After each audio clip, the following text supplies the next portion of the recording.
Regardez la fameuse reine Cléopâtre VII, représentée avec son fils Césarion, son fils de César. Vous savez que Cléopâtre VII s'est mariée avec César, mais ces mariages étaient un mariage qui n'était pas déclaré officiellement par César, parce qu'il avait peur des généraux de l'armée romaine. Et Césarion qui a été assassiné à l'âge de 17 ans par Octavius. Parce que les généraux de l'armée romaine, ils avaient peur que le fils de Cléopâtre devienne l'empereur romain. Cléopâtre était une reine de caractère. Elle gouvernait avec son père à l'âge de 14 ans.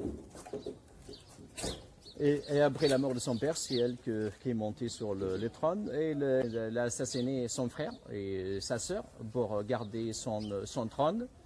Et le texte nous dit que Cléopâtre VII, sa période était une période de prospérité, de richesse.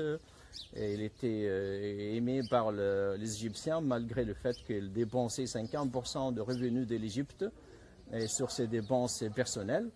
Et il achetait les bijoux les plus chers, les vêtements les plus chers. Il élevait 300 ânesses pour se baigner chaque jour dans le lait d'ânesse pour avoir une boue tendre. Vous savez que le lait d'ânesse duquel on fait les produits des cosmétiques pour les femmes maintenant. Et c'est le lait le plus cher. Et un litre de lait d'ânesse coûte presque $50 maintenant. Et il s'est suicidé parce qu'il a perdu la guerre contre les Romains. Et le résultat de la perte de cette guerre, c'était en 30 avant Jésus-Christ. Il a perdu l'Égypte. Et aussi, il a perdu son fils qui était assassiné par Octavius. Et il a perdu son amant Marc-Antoine qui était mort dans la guerre. Donc c'est une femme qui a tout perdu. Et Cléopâtre n'était pas très belle. C'est les pièces de monnaie trouvées qui nous montrent Cléopâtre. Nous montrent qu'elle n'était pas très, très belle, mais il avait un charme. Et son charme était dans sa belle voix. Il avait une très belle voix. Sa connaissance, son intelligence. Il avait une bonne connaissance de philosophie et de mathématiques. Et il parlait le grec, l'hiéroglyphe.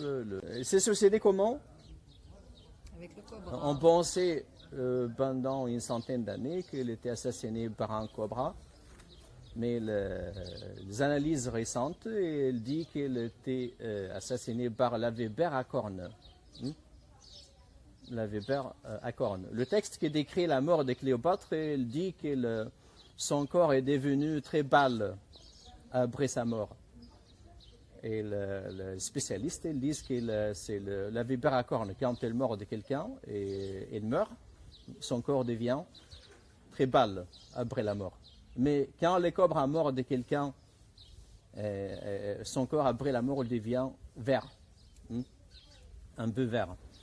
Donc la vipère à cornes, c'est le serpent le plus dangereux en Égypte qui cause la mort en 5 minutes.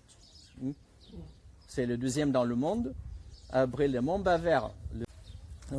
Ici, c'est Cléopâtre VII avec son fils Césarion, son fils de César. On a ici les cartouches de Cléopâtre. Regardez.